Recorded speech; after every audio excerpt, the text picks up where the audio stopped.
एक दिन परमेश्वर ने अब्राहम से बात की और अब्राहम से कहा, उत्पत्ति की पुस्तक उसके 22 अध्याय उसके पहले पद में परमेश्वर ने कहा, हे अब्राहम। उसने कहा, देख मैं यहां हूं।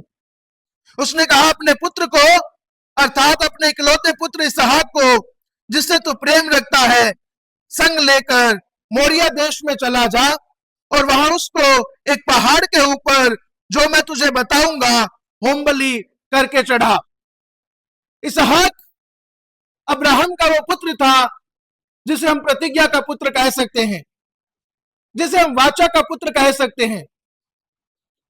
परमेश्वर ने अब्राहम को वादा करके वो पुत्र दिया था और वो पुत्र बड़ा हो रहा था, इतना बड़ा हो गया था कि वो अब्राहम के साथ बातचीत कर सके, अब्राहम के साथ चल सके।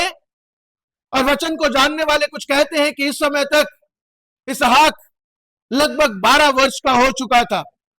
लेकिन अचानक परमेश्वर ने अब्राहम से कहा कि हे अब्राहम, अपने उस पुत्र को जिससे तू प्रेम रखता है अपने साथ लेकर जा और उसे बलिदान चढ़ा। अब्राहम ने परमेश्वर से कोई प्रश्न नहीं किया। अब्राहम ने नहीं पूछा परमेश्वर क्यों। अब्राहम ने नहीं पूछा परमेश्वर ये तो तूने मुझे प्रतिज्ञा के रूप में दिया है। अब्राहम ने नहीं पूछा परमेश्वर फिर तेरी प्रतिज्ञा का क्या होगा, कि कैसे मेरी संतान बढ़ेगी, कैसे मेरी संतान इस आकाश के तारागणों के समान होगी, कैसे मेरी संतान समुद्र के बालू के किनकों के समान होगी।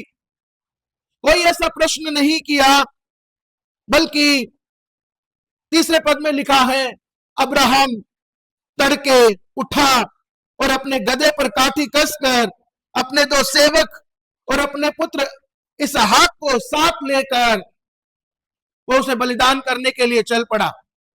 रास्ते में इसहाक ने पूछा, पिताजी हमारे पास सब सामान है, हमारे पास बलि चढ़ाने के लिए सब कुछ है, लेकिन हमारे पास वो मेमना नहीं है जिसकी बलि चढ़ानी है। तो अब्राहम ने कहा, परमेश्वर उसका इंतजाम करेगा, परमेश्वर आप ही उसका उपाय करेगा। अब वो उस पर्वत पर पहुंच जाते हैं जहां पर अब्राहम को अपने बेटे की बलि चढ़ानी है। वहां पर वो एक वेदी को तैयार करता है और वेदी को तैयार करके इसहाक को उसके ऊपर रखता है और वहां पर वो बिल्कुल उस लड़के को, अपने बेटे को बलिदान करने के लिए तैयार है। लेकिन वहीं पर 22 अध्याय उसके 12 पद में परमेश्वर उससे कहता है, उस लड़के पर हाथ मत चढ़ा और न उससे कुछ कह, क्योंकि तूने जो मुझसे अपने पुत्र वरन अपने इकलौते पुत्र को भी नहीं रख छोड़ा, उससे मैं अब जान गया हूं कि तू परमेश्वर का भय मानता है। अब्राहम अपनी प्रतिज्ञा के अनुसार जो बात परमेश्वर ने उससे कही थी, वो एक बलिदान के मेमने को यानी कि अपने बेटे इसहाक को लेकर जाता है, उस वेदी पर उसे रखता है और उसे बलिदान चढ़ाने के लिए अपना हाथ उठाता है। लेकिन परमेश्वर उसे रोक देता है और उसे कहता है, उसे मत चढ़ा, क्योंकि मैंने तेरे विश्वास को देख लिया है। अब अब्राहम के सामने एक बड़ी दुविधा है। अब्राहम उस पहाड़ पर बलिदान चढ़ाने आया है, इसका अर्थ है कि वह परमेश्वर की आराधना करने आया है, लेकिन अब उसके पास बलिदान का मेमना नहीं है। वो इसहाक को लेकर आया था कि उसकी बलि चढ़ाए, लेकिन परमेश्वर ने उसे रोक दिया। परमेश्वर ने कहा, मैंने तेरे विश्वास को देख लिया है।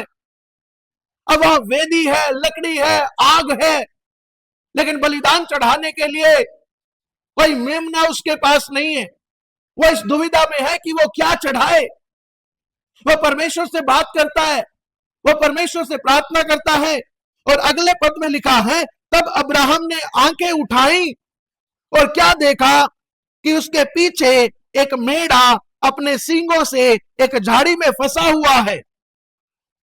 लिखा है, तब अब्राहम ने अपनी आंखें ऊपर की ओर उठाई। मैं जब ये पढ़ रहा था तो मेरे मन में ये सवाल आया, परमेश्वर जब अब्राहम ने आंखें उठाई हैं, जब उसने ऊपर की ओर देखा है, तो लिखा है कि उसे अपने पीछे एक मेढ़ा दिखाई दिया। जब उसने आंखें उठाई तो उसे अपने पीछे कैसे दिखाई दे दिया? अब अपनी आंखें उठाकर देखिए, क्या आपको पीछे कुछ दिखाई दे रहा है? नहीं दे रहा। हमारे पीछे आंखें नहीं है, लेकिन अब्राहम को दिखाई दे गया। तो मैंने परमेश्वर से पूछा, परमेश्वर ये कैसे संभव है? तो परमेश्वर वो सारी परिस्थिति को मेरे सामने लेकर आया और परमेश्वर ने कहा कि इस समय अब्राहम एक दुविधा में है। उसके पास वेदी है, उसके पास लकड़ी है, उसके पास आग है, लेकिन उसके पास मेमना नहीं है। उसे इस वस्तु की जरूरत है, उसे मेरी आराधना करने के लिए एक बलि की जरूरत है, जो कि उसके पास नहीं है और वो अपने आप पर निर्भर नहीं हो सकता है। और ऐसी अवस्था में वो जब मेरी ओर देख रहा है, जब मेरी ओर उसने आंखें उठाई हैं, तो उसको पीछे, मैं उसके ध्यान को पीछे लेकर जाता हूं, मैं उसे पीछे दिखाता हूं कि उसके पीछे एक मेढ़ा सींगों से फंसा हुआ है, उस पहाड़ के ऊपर। अपनी इस दुविधा की अवस्था में, दुविधा की परिस्थिति में, जब हमें कुछ समझ में नहीं आता कि क्या करना है, जब हमारे सामने रास्ते बंद हो जाते हैं, जब हम परमेश्वर की आराधना करना तो चाहते हैं, परमेश्वर के लिए काम करना तो चाहते हैं, लेकिन हमारे पास कुछ ऐसी चीजें नहीं है जिसके कारण हम आगे नहीं बढ़ पाते हैं। ऐसी अवस्था में जब अब्राहम भी ऐसी अवस्था में था, तो अब्राहम ने इधर उधर नहीं देखा, अपने अगल बगल नहीं देखा, अपने आगे पीछे नहीं देखा, लेकिन परमेश्वर की ओर देखा, परमेश्वर की ओर देखा।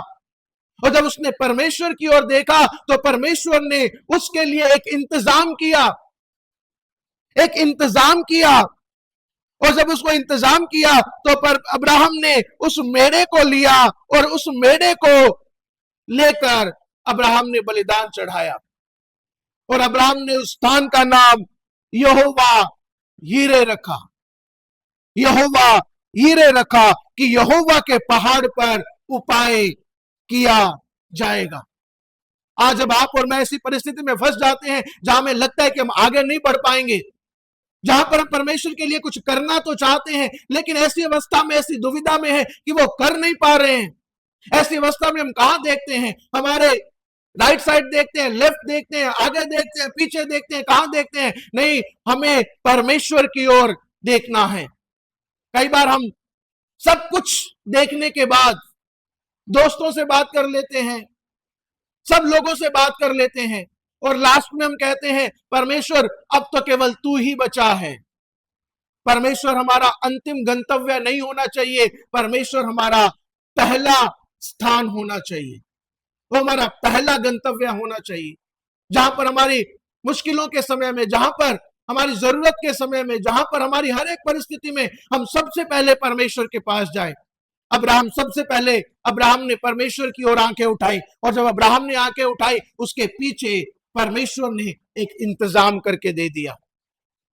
आज आपकी परिस्थिति में कैसा होता है? क्या आप सबसे पहले परमेश्वर की ओर देखते हैं, या फिर इधर उधर देखते हैं कि कहां से मेरा इंतजाम हो सकता है? आइए हम सबसे पहले परमेश्वर को निहारें, और यदि हम सबसे पहले परमेश्वर की ओर निहारते हैं, परमेश्वर वही हमारे लिए एक इंतजाम करता है, एक उपाय करता है, परमेश्वर हमारी सहायता करता है, ताकि हम उसके साथ एक अनुभव को प्राप्त कर ले, जैसे अब्राहम ने अनुभव को प्राप्त किया कि वो उसके लिए यहोवा यीरे बन गया, उपाय करने वाला परमेश्वर बन गया, उपाय करने वाला परमेश्वर बन गया। और मेरी भी आपके लिए यही प्रार्थना है, जब आप ऐसी परिस्थिति में आए, जब आपको कुछ समझ में ना आता हो, जब आपको लगे कि आगे के लिए रास्ता बंद है, जब आपको आपके लिए लगे कि सारे रास्ते बंद हो गए हैं, जब आपको लगे कि अब कुछ नहीं हो सकता है, उस परिस्थिति के अंदर परमेश्वर की ओर अपनी आंखों को उठाएं। भजनकार कहता है, मैं अपनी आंखें पर्वतों की ओर उठाता हूं, मेरी सहायता कहां से आती है? उस परमेश्वर की ओर से हमारी सहायता आती है। वो परमेश्वर है जो हमारी सहायता करता है, जो हमें उस परिस्थिति से निकालता है, जो हमें उस परिस्थिति से बाहर करता है, और हमें एक चट्टान पर खड़ा करता है, हमें एक अनुभव में खड़ा करता है। आपके लिए प्रार्थना करता हूं कि परमेश्वर हर एक ऐसी परिस्थिति में आपका सहायक बन जाए, आपकी सहायता करने वाला बन जाए, आपका यहोवा यीरे बन जाए, ताकि हम परमेश्वर के साथ अब्राहम के समान विश्वास के साथ चल सकें। परमेश्वर आपको बहुत आशीष दे। परमेश्वर आपको बहुत आशीष दे।